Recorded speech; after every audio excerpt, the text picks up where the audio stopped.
Hi, I'm Tim Naftali. I'm director of the Richard Nixon Presidential Library and Museum in Yorba Linda, California. It's October 28th, 2011. We are in San Francisco, and I have the honor and privilege to be interviewing Fred Altshuler for the Richard Nixon Presidential Library's Video Oral History Program. Fred, thank you for doing this. I'm happy to do it. Let's start with California Rural Legal Assistance. Tell us how you got involved with CRLA, please. Well, after I graduated from law school, I had heard about the farm worker movement and was very interested in it. And legal services for the poor was an exciting and developing field back then in the 60s.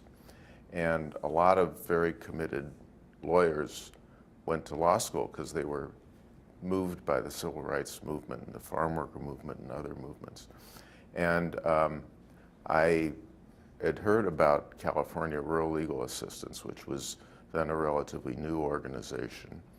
And I applied for it and got sent to El Centro, California, which was one of the more remote areas. The headquarters of CRLA was in San Francisco.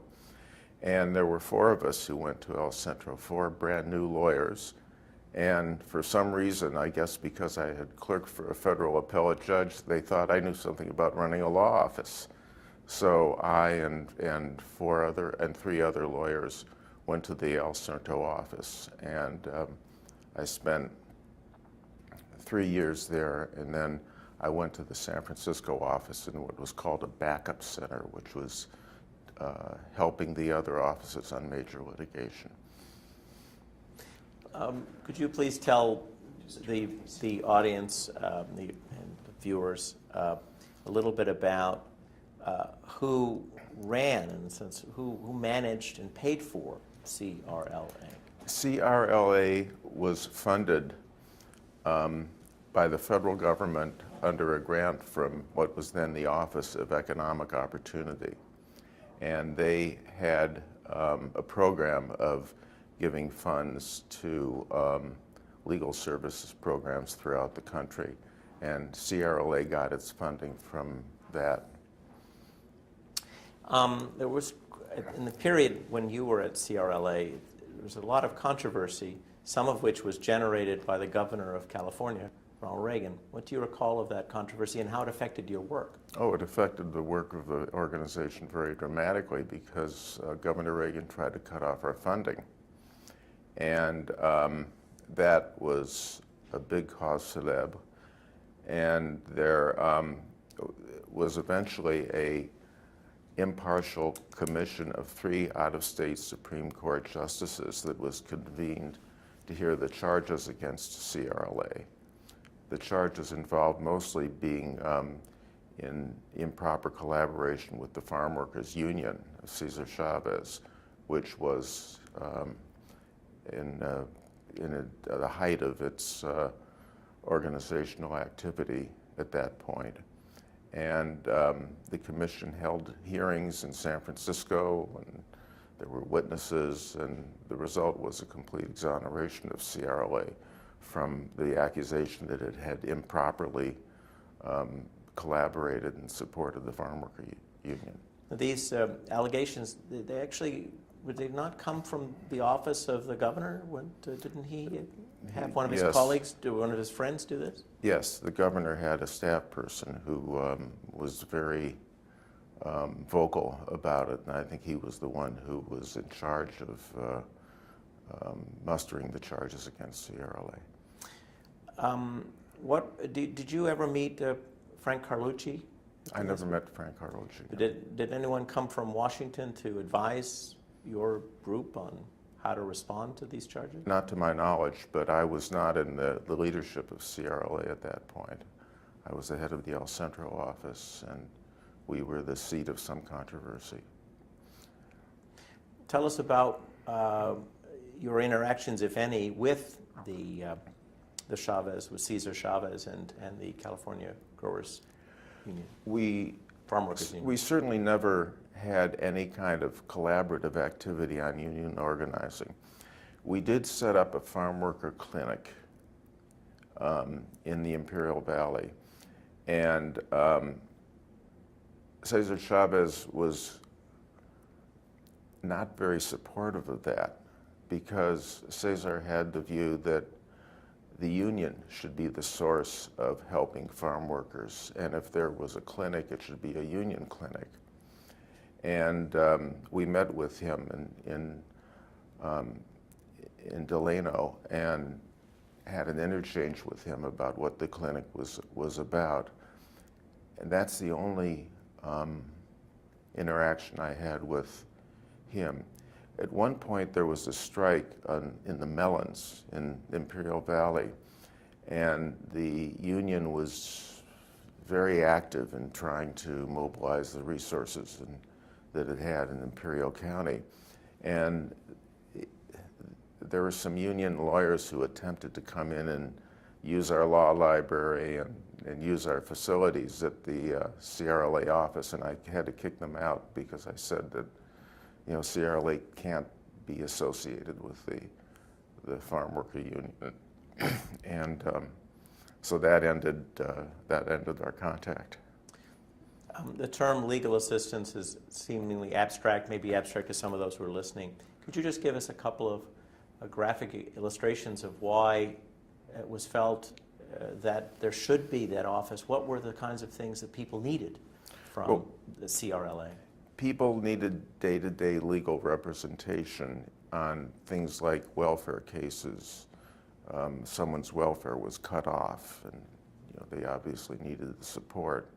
And the lawyers could help them in that. The lawyers helped them in other kinds of situations where their rights were affected. We didn't take personal injury cases, and we didn't take the kind of cases that the private bar would handle on a pro bono basis, but we undertook cases, including a big class action against the Imperial Irrigation District, which controlled the water and power in Imperial Valley. It was the most important governmental entity there. And we had a very big employment discrimination case against them, which we brought to trial in federal court in San Diego and won. And we also, CRLA did a lot of what's called impact litigation, cases that affect a lot of people. And the theory behind a lot of legal services activities is if you bring those kinds of cases to reform a system, you'll be helping more people in the long run than you would if you just represented individuals in particular cases. So we had that, and we had some other pretty major cases that we had that were law reform and very exciting, and the kind of things that lawyers like me went to law school to try to do. How is it you find yourself going from that work to working on the staff of the impeachment inquiry?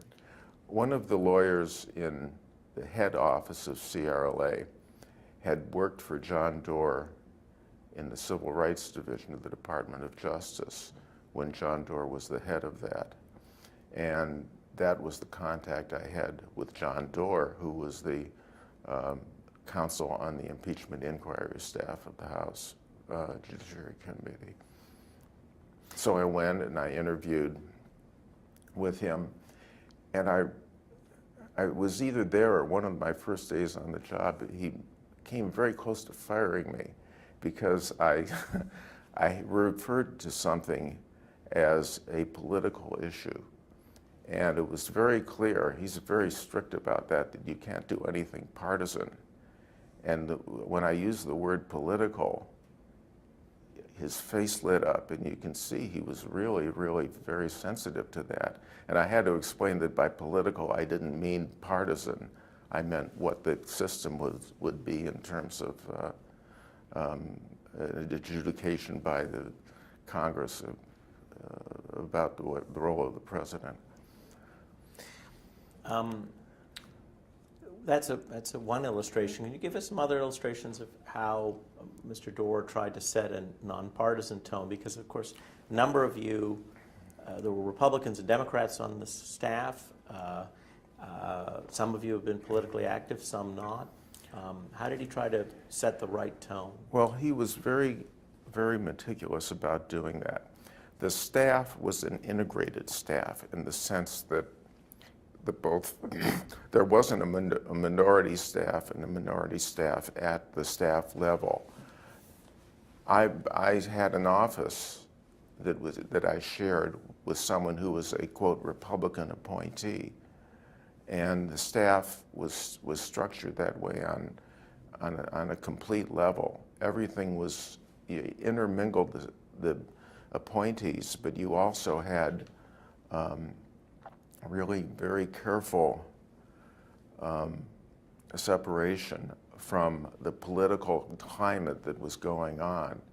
You couldn't talk to people outside the staff about what you were doing, in the sense of a lot of people were very interested in it from a partisan viewpoint, both Republican and Democrat. And we just couldn't even talk about our work with them. And I think we were very scrupulous in that.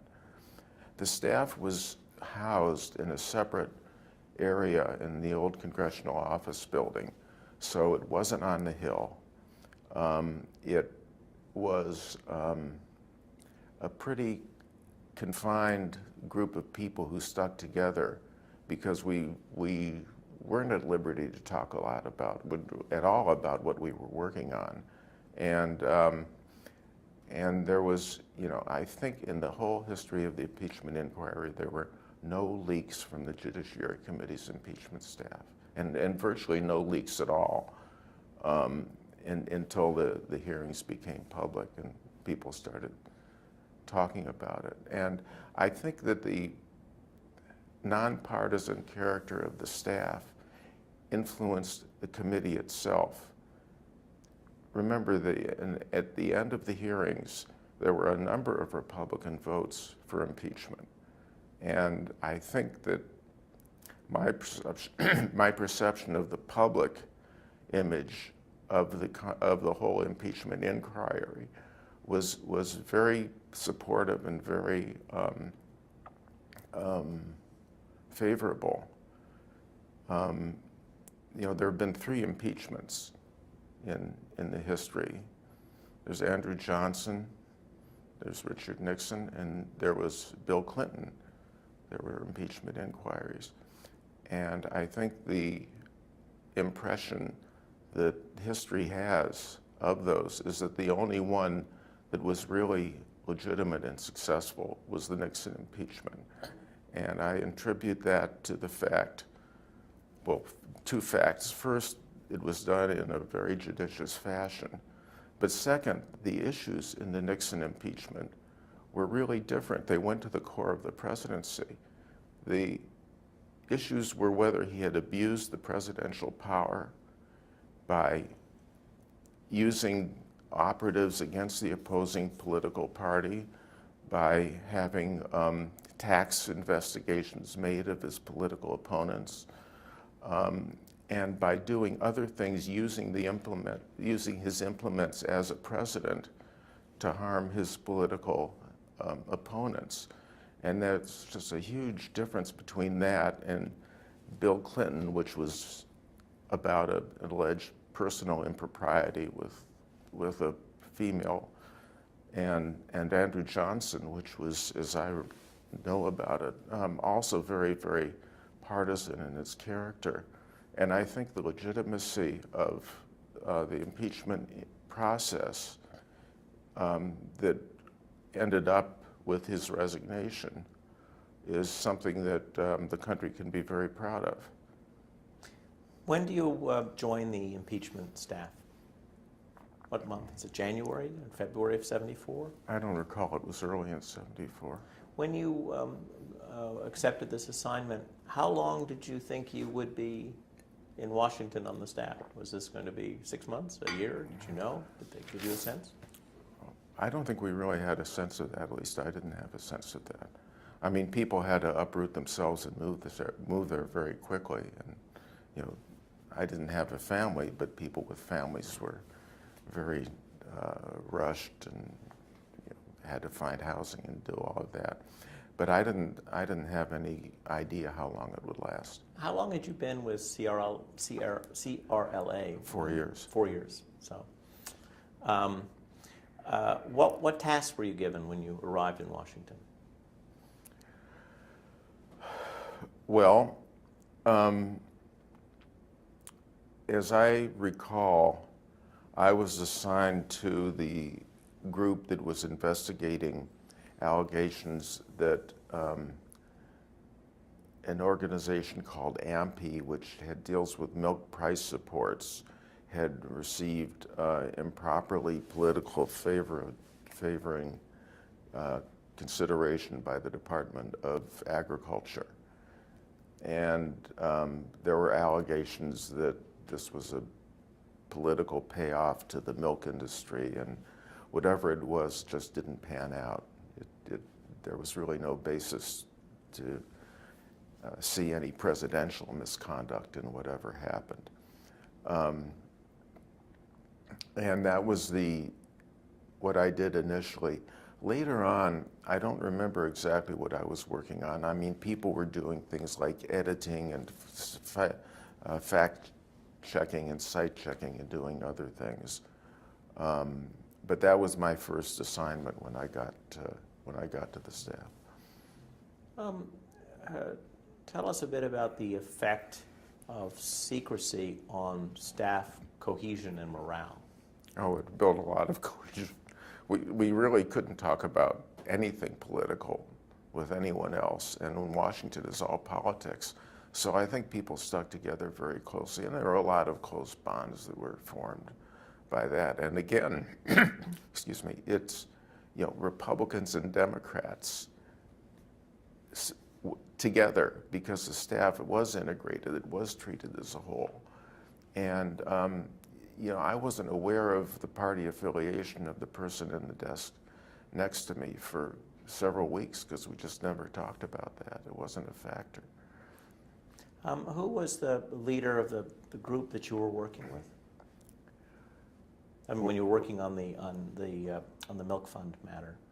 Well, John Doerr was the head of the whole thing, and I think it may have been Bernie Nussbaum who was in charge of this issue that really turned out not to be an issue. I don't recall. It didn't rise to the top level of scrutiny. Would you like some water? Yeah.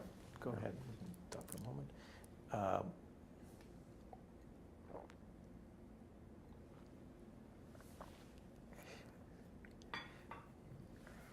Once it became clear that this particular line of inquiry was not going anywhere, what did you start doing?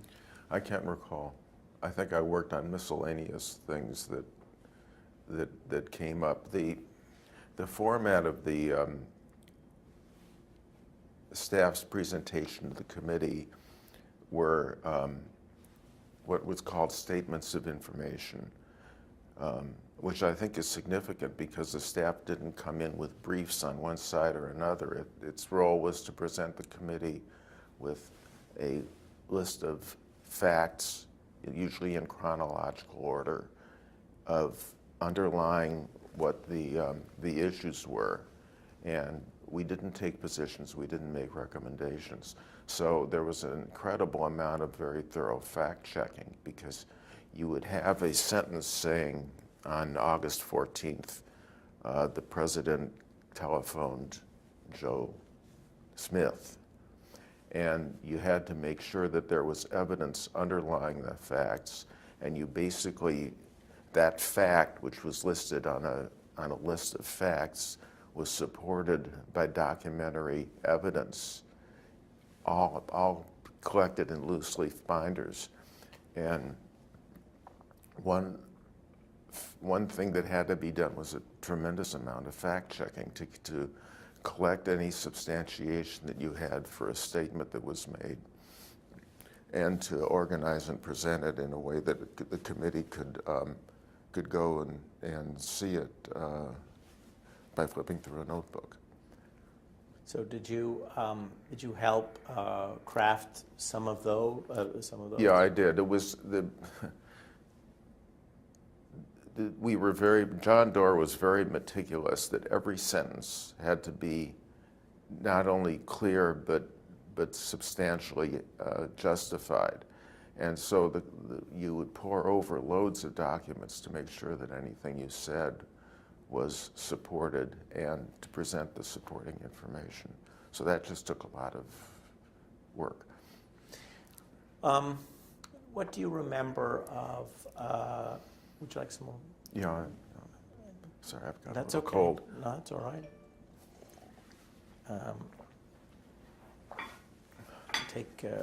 Take as much time as Yeah, as I you think need. I'd like some more, actually.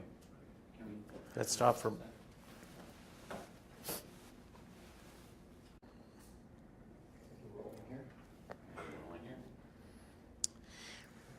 We were discussing crafting the statements of information, and you were mentioning how meticulous Mr. Dorr was and how he wanted that meticulousness to pervade your work. That's right. I think I learned a lot of my legal writing skills through that process because it was simple declarative sentences that are very sound in their factual support.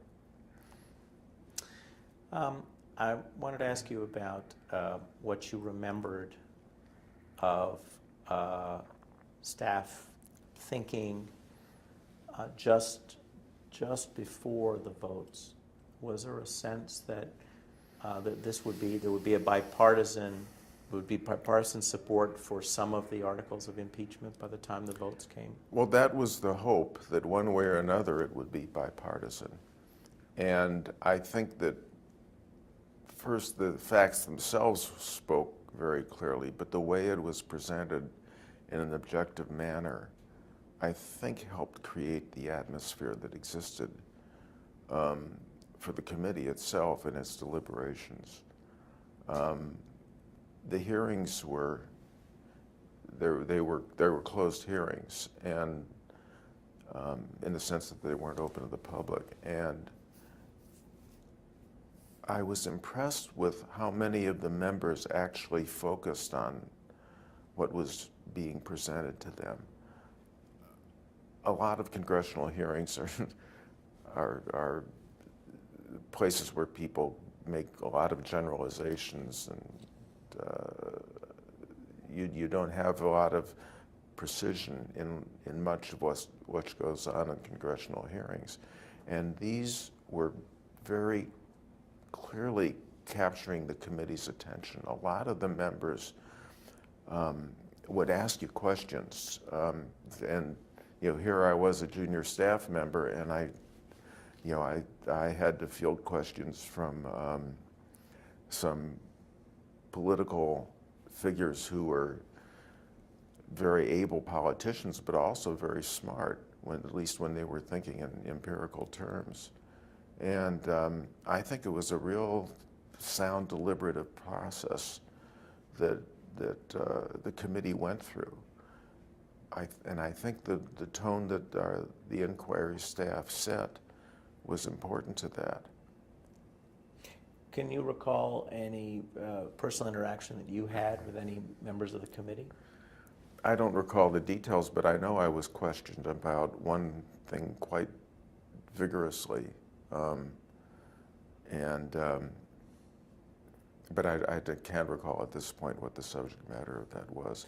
But the members had studied the facts. They had information of their own. They had their own staffs, so they would come up with things that they would have expected us to address, and I think we were pretty good at addressing those. I recognize that it's been a long time, so I'm not looking for the details, but would this request were you at one of their meetings, at a hearing, or was this a request that came by mail? No. Everything. Or by letter, I mean? Everything that I was familiar with was done in these closed session hearings, the executive session hearings with the committee up on its benches and the staff sitting down there at a table. And that's when the question would have come to you. Yeah. Do you recall the feeling, your feeling, or the feeling of the staff after the votes? Did you feel that the staff feel that it had done a good job, that it laid out the information in a way that had been useful to the committee? I think the staff felt very good about its work. And it wasn't just sort of a political reaction by the Democrats or the Republicans that one way or another, favorable or unfavorable. And it was, but I think we felt that we helped the committee really understand what was going on factually. Did you listen to any of the tapes? Yes. Can you recall your experience, what it was like to listen to those tapes? Well, some of them were difficult to decipher. You'd sit there with earphones on. But no, it was pretty thrilling. And it was, you know, the president, and that's another thing. We always referred to him as the president. You couldn't say Nixon. You couldn't use any derogatory terms. You referred to President Nixon as the president in your conversations. It was just part of the culture. But I think the president had, I remember one tape listening to where I think he had had one too many to drink and started rambling. And that was pretty interesting to listen to. But I didn't listen to a lot of them because the issues I was working on were not ones where the president was sitting down with Haldeman and Ehrlichman and planning some action or anything like that.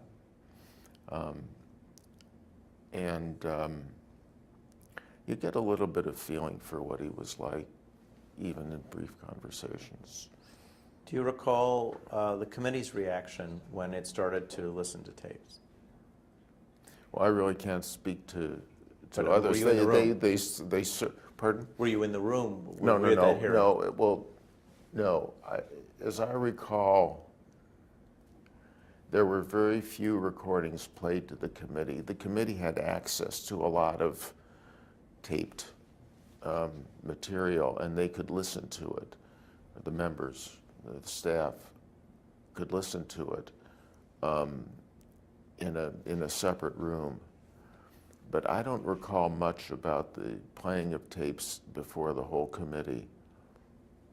It might have gone on, I don't know, I just don't remember that. Do you recall your reaction when you heard that the president was resigning? Well, yeah, it was, I think we all felt that justice had been done in the sense that the president, in our view, had really committed what was known as impeachable offenses. And that's an important part of what I think makes the Nixon impeachment an exercise in the validity of the impeachment powers, because what he was impeached for, the articles that he was found guilty of, involved a misuse of presidential power. He had tax investigations made against some of his opponents. He had a lot of government FBI investigations. He used the power of the office of president for political purposes that were, I think, impermissible. And that's what makes this different from the other two impeachments, the impeachment proceedings against President Clinton, which dealt with a personal affair, and I mean, there were allegations of perjury, and the Andrew Johnson impeachment also was a really political kind of process to try to remove a political opponent. And with President Nixon, you feel he really abused the powers of his office for his own political purposes. And that's what I think made that a valid exercise of the impeachment power. Looking back at your experience, what did you learn over the course of your work that, besides perhaps how to write better legal briefs, what did you learn? What did you learn that surprised you, or that is sort of stuck in your mind as significant about President Nixon? About President Nixon and personally, about, not personally, but as president, and the use of power by the president that you didn't know before you started. Well, I think in a lot of respects, he was a tragic character. He just had a mean streak in him and a lack of sense of responsibility for the limits of presidential power that I thought was actually very sad. I think he had a lot of intelligence, and he was a careful, thoughtful, planning person. But I thought he had a lack of character in the sense that he was willing to use the presidency against his political opponents. I mean, there was an enemies list, and it was a sort of a vindictiveness and underhandedness that I didn't find admirable. On the other hand, it was a tragic event for him. I know he's crestfallen by it, and that's never a happy sight to see in anyone, even if you think that they may not have acted the way they should have. What do you remember of your reaction to the pardon? Well, I thought I know there was a lot of outrage at it, and I think President Ford suffered from it.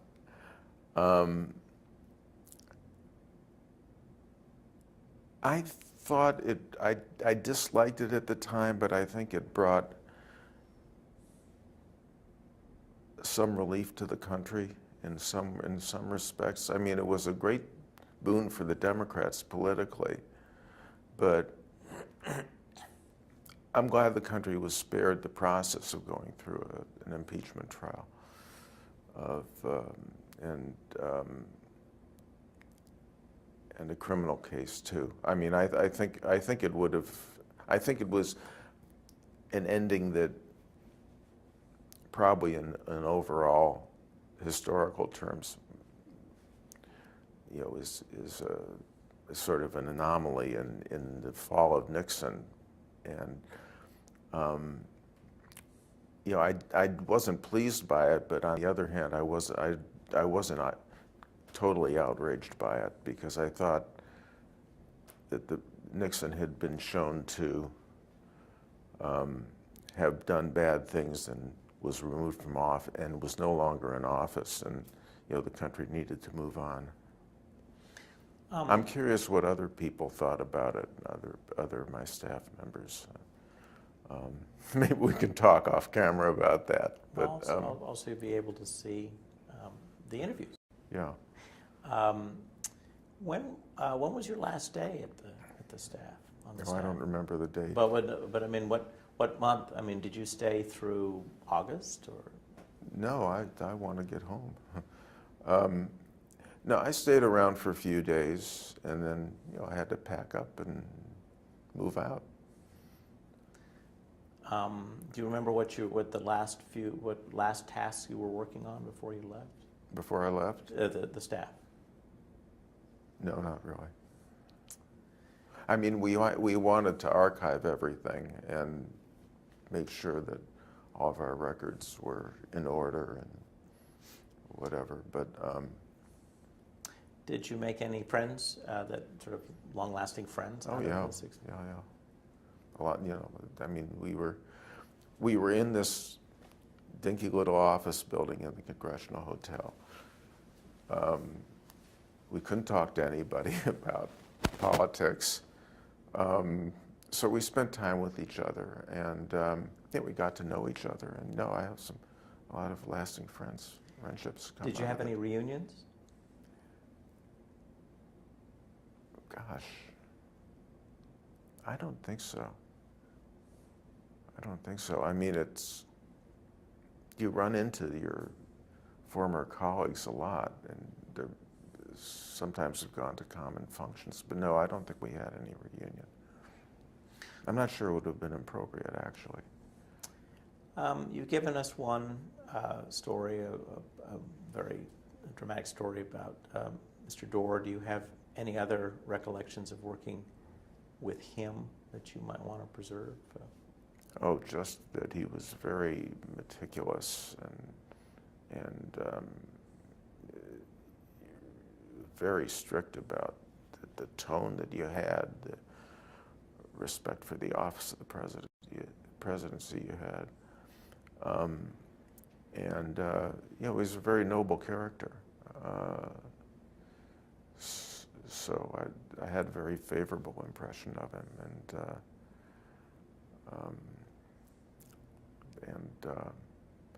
I've seen him occasionally. He's come out, and there's been various events that he's been at. He wasn't like a warm, friendly kind of leader, but he was a leader that you could really admire and respect. Did you meet Hillary Rodham during that period? Mm-hmm. We were pretty close, actually, because we were both junior staff members. We had both come from non-conventional backgrounds, other than corporate law firms. And, we had a lot of the same values. So she worked on family service, right? Children's Defense Fund, which was a very good non-profit, somewhat akin to the one I worked for, California Rural Legal Assistance, in its mission and its funding. And she stayed with the Children's Defense Fund. Was very loyal to it afterward, and as I've been to CRLA. Mr. Woods, in describing his work yesterday, referred to the fact that he had to give Hillary Rodham, later Hillary Rodham Clinton, some grunt work. They were working on figuring out how to organize information. Mm-hmm. This is a pre-digital, pre-computer era. Do you remember her ever? And he said that she had taken this task despite having worked on much more important things before coming to the staff. Took it in good spirit. Did she ever express her initial frustration at this task that Mr. Woods had given her? Yeah, a little bit. I mean, it wasn't a big deal. We all had grunt work of some sort or another to do, but no, I mean, she didn't rile at it or anything, but she wasn't happy with. Did she then, but later Mr. Woods gave her much more interesting work, right. But she worked with him on the whole issue of the procedures that the mm-hmm. committee would follow in accessing and evaluating information. Mm-hmm. Did she express to you her pleasure at now having something really meaty to get her teeth into? I remember something of that sort, but I don't remember any details. Given her later prominence in our country's history, do you have an anecdote or two you'd like to share from what it was like to work with her? Oh, she has a great sense of humor. She's also very meticulous, and she was delightful to work with. And, I've seen her over the years, and we went and visited them in the White House, and she's very loyal to her friends, very supportive of her friends, and is a very pleasant person. Did she at the time introduce you to her boyfriend then? Bill? Well, I know she had this boyfriend from Arkansas, and I don't remember if she introduced me to him or not. I think she might have gone to visit him or something. I can't remember, but they did stay in. They were connected. I think Bill might have come up to see her once or twice, and I can't remember when she introduced me to him, but we certainly connected up afterward, and and I guess Bill had lost one election, and it was a bad time for them, and I think I visited them then. Fred, are there any vignettes, anecdotes that we haven't touched on, that I haven't evoked, that you'd like to preserve for the record? Oh, gosh.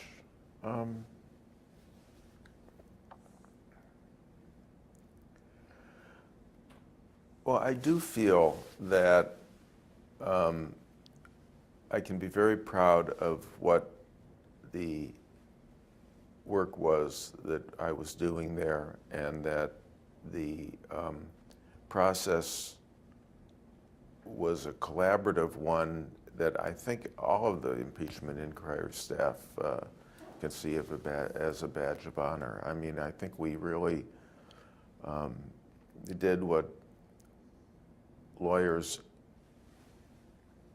aspire to do, which is to do meaningful legal work that results in the benefit to the country of our abilities and knowledge of the law. And I feel very happy about having done it, as I'm sure all of my former colleagues do too. What was it, given the peculiarity and coincidence of your having been friends with someone who would later be First Lady, to someone who would become friends with someone who would become First Lady and be involved in another impeachment? The coincidence must have been peculiar, to say the least. Oh, it was. As I mentioned, I wrote a law review piece about the differences between the Clinton impeachment and the Nixon impeachment, and they're a world apart. I mean, the Clinton impeachment was a overtly partisan effort with a political head that was not aimed at an objective analytical analysis of what the underlying facts were. It was an attempt to capitalize on a alleged personal failing of the president that really did not affect the conduct of his office. And I think it was Kenneth Starr is seen historically as someone who was just a political operative, essentially. And I think that's it's to the benefit of the country that impeachment does not become a tool of political partisanship. And I think it's reserved, as it should be, for serious presidential misconduct involving the misuse of the powers of the president. And I think that's all for the benefit of the country. You mentioned Kenneth Starr, and so I'll ask you, in terms of your work, how significant, how useful was the material from the Senate Watergate Committee, and how useful was the material that came from the Watergate Special Prosecution Force? What kind of material were you using for your own research and work? Well, we looked at what the Senate committee did, and I don't think it was all that helpful in that it wasn't as factually specific as the kind of material we were looking for. What was the other part of your question? Well, the material from the Watergate Special Prosecution Force.